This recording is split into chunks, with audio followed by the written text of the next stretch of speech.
The top of the 2026 NBA draft has been highly touted for quite some time now, but unlike most drafts, there still isn't a clear frontrunner. We'll dive into the seasons thus far from Darryn Peterson, AJ Dybantsa, and Cameron Boozer, debate if they've lived up to the hype or not, and tell you who we would take at number one next on Locked On NBA Draft with no ceilings. You are Locked On NBA Draft with no ceilings. Your daily podcast on the future stars of the NBA. Part of the Locked On Podcast Network. Your team every day. Welcome to Locked On NBA Draft with no ceilings, part of the Locked On Podcast Network, now the number one sports podcast network. Happy New Year, everyone. My name is Tyler Metcalf. Thanks for making us your first listen every day. Joining me, as always, is my fellow co-host, Tyler Rucker. Rucker, how are we doing? Metcalf, I'm doing fantastic. We're approaching the new year, which means it's time to open the floodgates, get a little bit more serious about the draft cycle. So I feel like fans are buzzing. Exciting time of the year. It's we're getting to the conference play, baby. It's about time. Yeah, and we're going to be kind of all over the place in this episode. Typically, we have it pretty structured, but there are a lot of different conversations with how we can talk about these three guys. Darryn Peterson from Kansas, AJ Dybantsa from BYU, Cameron Boozer from Duke. Coming into the year, it kind of depended on who you asked. And based on who you asked, they all kind of had a different answer of who they had at number one. Now, some of those opinions have shifted drastically. Some have entrenched themselves. And we're just going to kind of run through what these guys have looked like, likes, dislikes, expectations going forward, and who we would take at one. And if there's anyone, any potential wild cards who could potentially sneak into this top three. So, Rucker, let's just start big picture with this top three. I'm coming into the year, an insane amount of hype, an insane amount of expectations. Have they lived up to it in your eyes? I know there have been some ups and downs, some inconsistencies, a whole lot of narratives, some injury issues, but for me personally, this still feels like one of the most impressive, most exciting top threes in a draft in a very, very long time.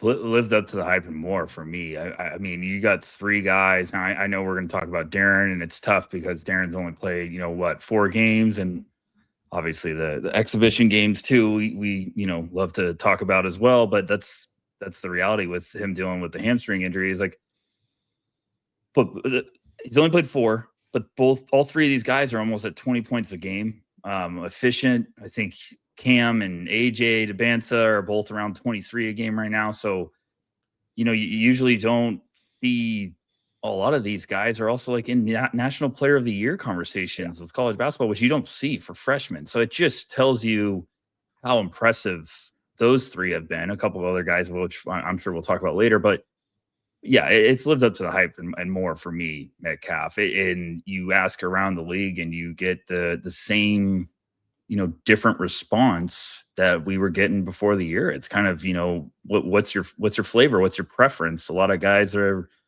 have each name at the top. So I think it's going to be this way moving forward. Things are going to get really interesting though when the conference play is starting and the matchups are getting a little bit more consistently tough. And this is what we love. This is exactly what we love to do, and can't wait to see how it unfolds.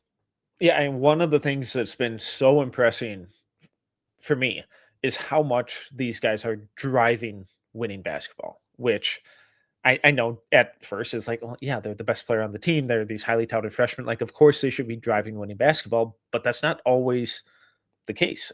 Cooper Flagg did it last year. Dylan Harper was awesome at Rutgers last year, but that team was a mess. He couldn't really do that. Ace Bailey couldn't really do that. Going back to like Cade Cunningham at Oklahoma State, without him, they would have been an absolute disaster, and he was doing that, but they were still a rough team. And obviously a lot of the talent that these guys are surrounded by is more impressive than last year's Rutgers team or that Oklahoma State team. I'm not trying to say that necessarily, but the way that they're elevating all of these guys, all of their teammates to heights and talent levels that they probably couldn't get to on their own necessarily, I think is really exciting, really encouraging, and yet another kind of continuing step in the trend of we might need to start shifting our expectations for these young guys in college, in the NBA. And it's like, all right, maybe that, you know, firmly held rule that we've adhered to of like, hey, once you're in the NBA, like 3 years, then we'll know. Now it's like, it might be a little quicker than that because these guys are constantly producing winning basketball on both ends of the floor a lot quicker and a lot more prolifically than they have in the past. It's been always at No Ceilings. It's always been kind of my golden rule of scouting and what I've been taught in talking to scouts before we even did No Ceilings was like, hey, give guys 3 years for an evaluation, then reevaluate. But I'm right there with you. We're seeing with some of these recent draft classes, like how quickly rookies could impact. Con Knippel this year with the Hornets been unbelievable. Cooper Flag, Dylan Harper, Cedric Howard, like all of these guys. It's like, if you can play, you can play.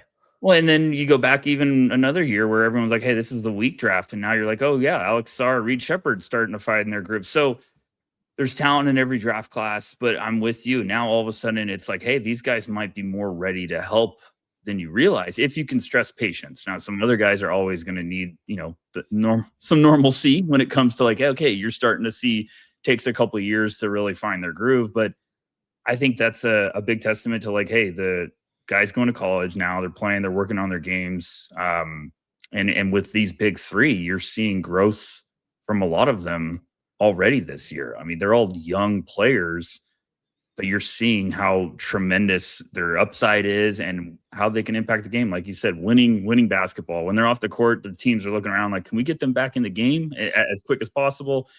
Kansas obviously is hoping that Darryn can come back and stay healthy, but it's an awesome class that I think people were like, oh, it's getting all this hype coming into the year, and the hype never lives up to it. And it's like, okay, well, what? Now it's living up more. And I still go to the fact like it's going to be fascinating philosophy moving forward because each of these guys plays a different position. So it's going to be fascinating to see how the lottery turns out, obviously, as always, but just in terms of philosophy and fit and need and everything, it's going to be awesome. All right, I want to dive into what these guys are specifically doing as individuals right after a quick break. During basketball season, there's nothing like being in the building. The energy, the crowd, that first big run that gets everyone on their feet. Fans want to be there for those moments, not stuck refreshing screens or guessing what tickets are really going to cost. That's where Gametime comes in. The Gametime app gives fans the advantage back, making it incredibly easy to score amazing tickets. Fast, simple, and without the guesswork. Browsing the Gametime app is straightforward and intuitive. Finding tickets takes just a few taps. Take the guesswork out of buying tickets with Gametime. Download the Gametime app, create an account, and use code LOCKEDONNBA. That's LOCKEDONNBA for $20 off your first purchase. Download the Gametime app today and get in on the action. Okay, so you referenced some of their per game averages before, but I'm just going to run through a whole bunch of numbers with all three guys, and then I'm going to let you take it in whatever direction you want, because it's a whole lot of green, a whole lot of good across the board for these guys. So Darryn Peterson, only 4 games, small sample size, yada, yada, yada, all that good stuff. Don't care. BPM of 17.7. Kansas has an offensive rating of 128.1 when he's on the court, usage of 28.3, effective field goal rate of 63.2, assist rate of 26. Shame he doesn't pass ever, I guess. Turnover rate of just 8, block rate 3.2, steal rate 2.8, 42.3% from 3 on 14.7 attempts per 100, 63% from 2. Not bad. AJ Dybantsa, 13.7 BPM. Offensive rating when he's on the court is 130.7, usage of 31, effective field goal rate 62.2, defensive rebounding rate 17.5, assist rate 23.8. Shame he never passes, huh? Turnover rate 13.5, block rate 1.6, steal rate 2.7, 33% from 3 on only 4.6 attempts per 100, but 65% from 2. Cam Boozer, BPM 18.5. Offensive rating of 134.6 when he's on the court. Usage of 31.1. Effective field goal rate 61.4. Offensive rebounding rate 12.2. Defensive rebounding rate 22.1. Assist rate 26.8. Turnover rate 11.3. block rate 3.4, steal rate 3.1, 33% from three on 7.3 attempts per 100. A lot of numbers. Where do you want to go? It's like Metcalf said, just to start this, it's going to be a little bit all over the place because I think that's you get in that world. It's kind of like a dartboard. You're trying to put everything out when you think about these three guys. You're like, okay, which one would you prefer? Which preference? And there's people that are very passionate about AJ Dybantsa because obviously, why not? 6'9" forward. Yeah, this is a wings league. Why wouldn't you get the high upside tools? I get it. There's people that love, a little bit more on the analytics side, which Cam Boozer's told us he's having basically one of the best seasons of all time. I mean, it's just crazy when you see his numbers. Like you watch him, you're impressed. And then if you dive into the advanced analytics and you're like, oh my gosh. So do you lean that way? And then you go to Darryn, which let's start with Darryn. Sure.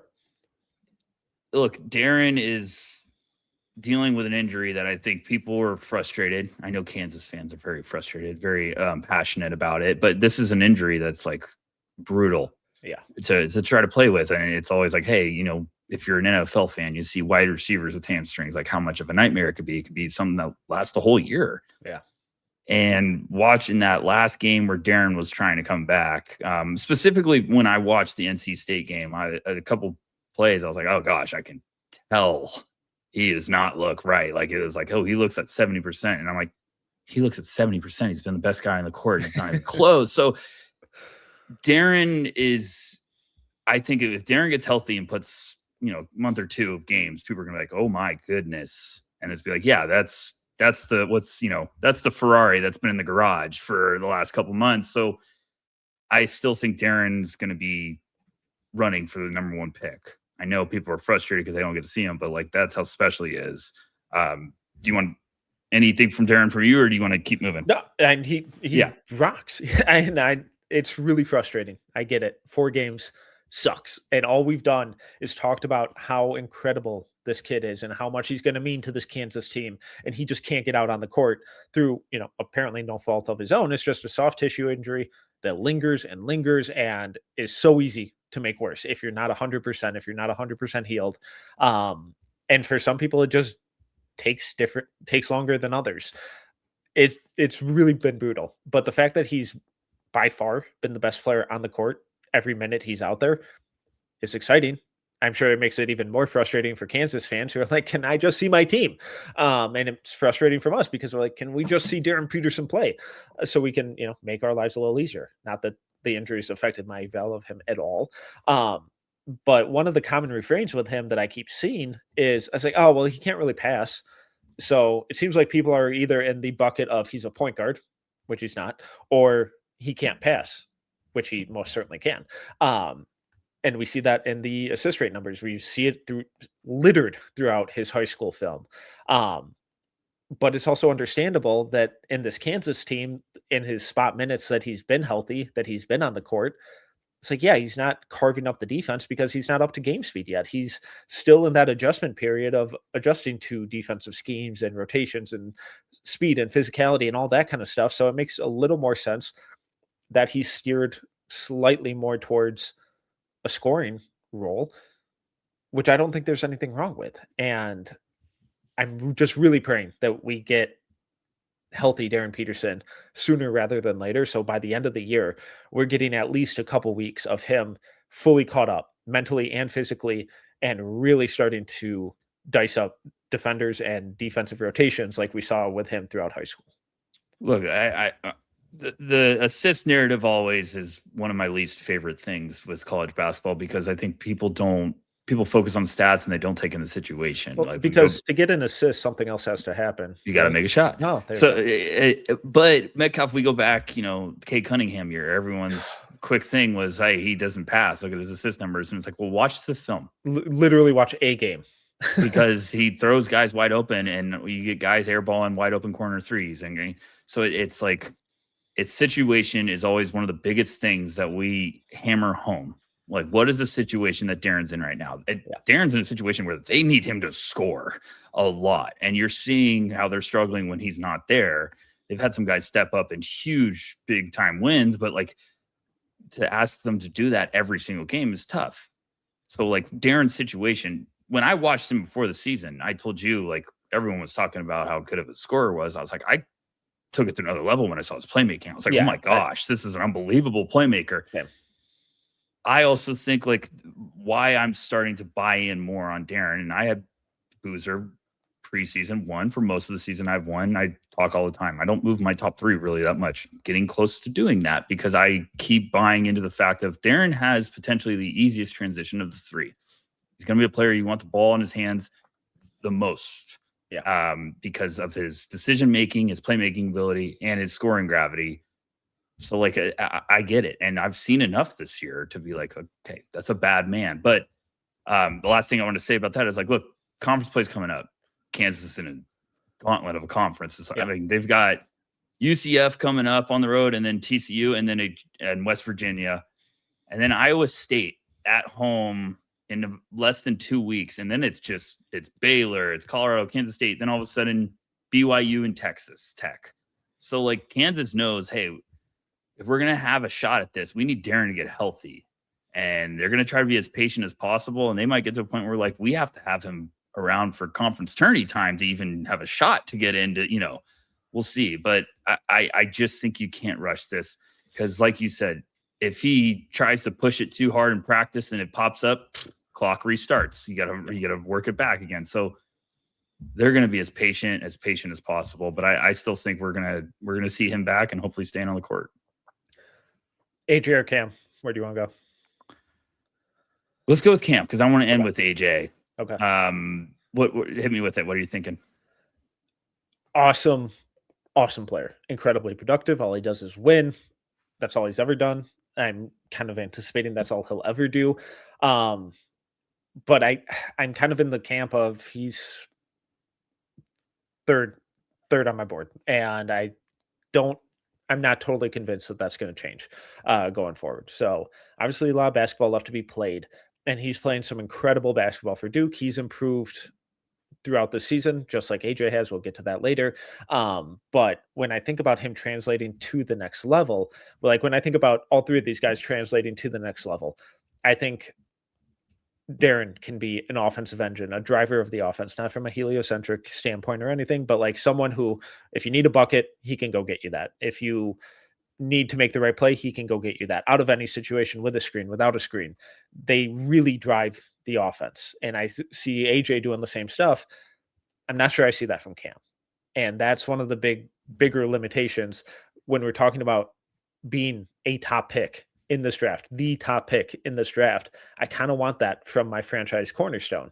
Now, if I'm a team like Indiana, who already has that offensive engine and Tyrese Halliburton, maybe the conversation for Cam gets a little more interesting. I would still go Darryn because I think a backcourt for the next decade of Darryn Peterson and Tyrese Halliburton, a lot of fun. I think AJ Dybantsa would be really intriguing there as well, but I think Cam makes a lot of sense. And he's one of these guys where even though he might not be driving everything, he's certainly elevating it to another level because he's just one of these guys who makes everyone around him better, but from a secondary type of role. I think he's going to be an awesome number 2 on a championship level team, but I'm not totally confident that he can be the number 1 guy who's you can run an offense through.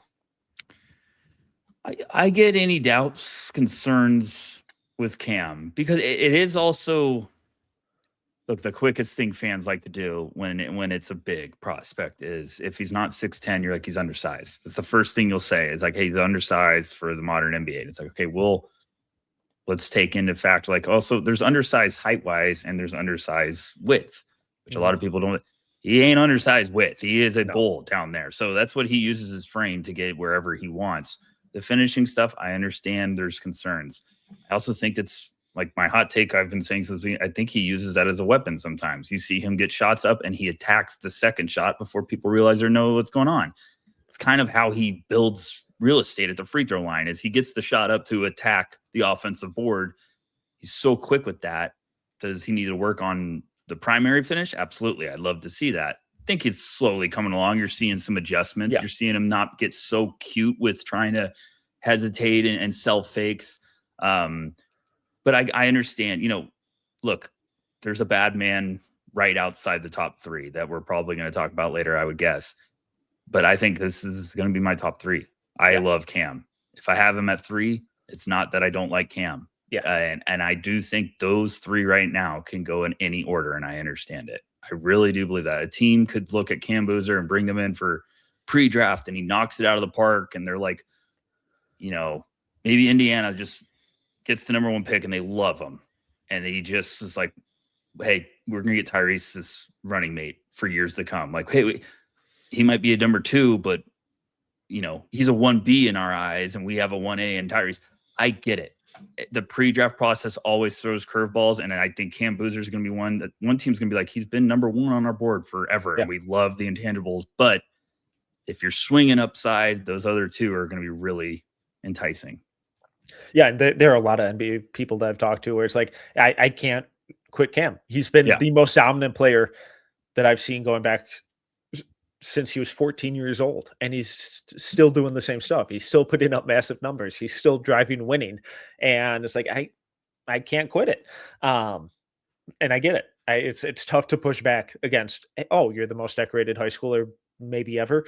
You have 1 loss on the year, and you're averaging 20 plus and 12 plus rebounds a game on insane scoring.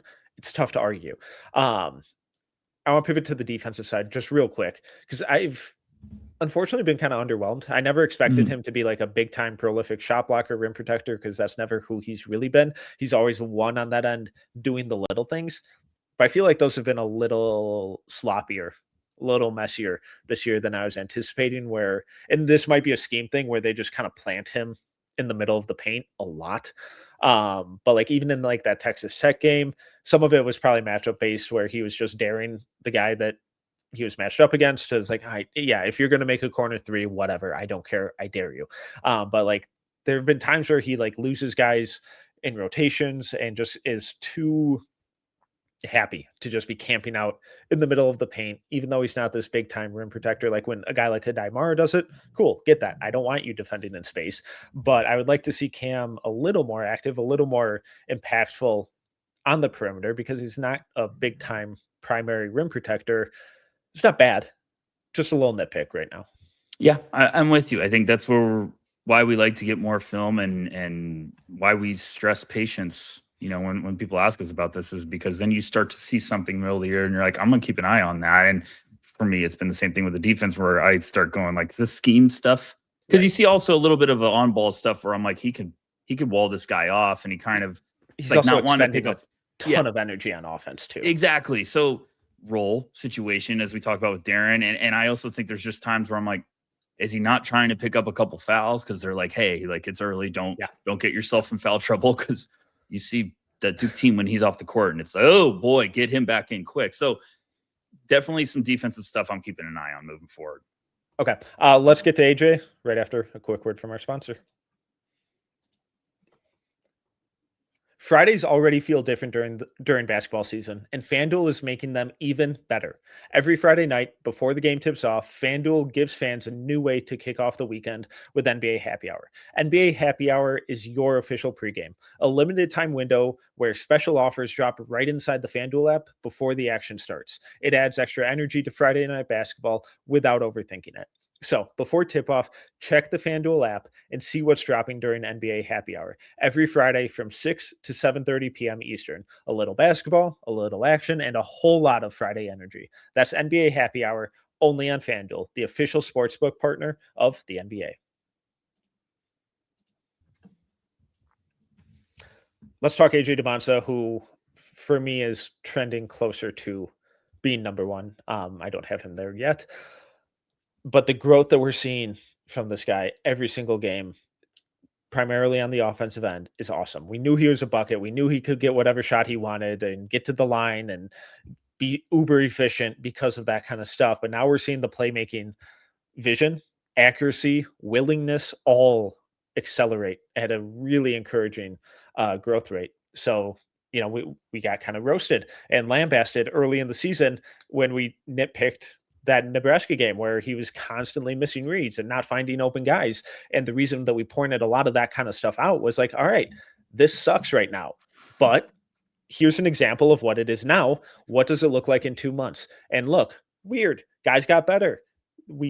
He's grown into that. He's making those reads a lot faster. He's finding those open guys, being a little more accurate with his passing. And now we're seeing the assist numbers skyrocket, which is going to just puts even more pressure on the defenders, is going to create more one-on-one situations for him and make his life easier, draw even more fouls, get easier buckets. And he's been really impressive this last month or so. I love when we get yelled at for doing our jobs. So that's called scouting, folks. So look, AJ's been unbelievable. He's trending up for me and moving him up on my board as well. But like first 7 games of the year, if we're looking at splits, he was 19, 6-2. And now in his last 6 games, he's at 27, 8-5 with 2.3 steals. He's been unbelievable lately. Now I'm going to talk about the elephant in the room. Competition level hasn't been great lately. So people can clap back about that. You know, he's playing UC Riverside Pacific, Albaline Christian, Eastern Washington, and in his last 4 games. So people could go that way, but I'm going to counter that and say, this is just as important. This is why every game matters. I know it's not the greatest competition, but you want to see a superstar dominate and you want to see the versatility, not just, I don't want to see AJ go out there and just drop 30. I want to see AJ go out there and put together a complete game. And you're seeing that like multiple games with 10 rebounds. He just came off a triple double where he had 33, 10 and 10, which is very, very enjoyable.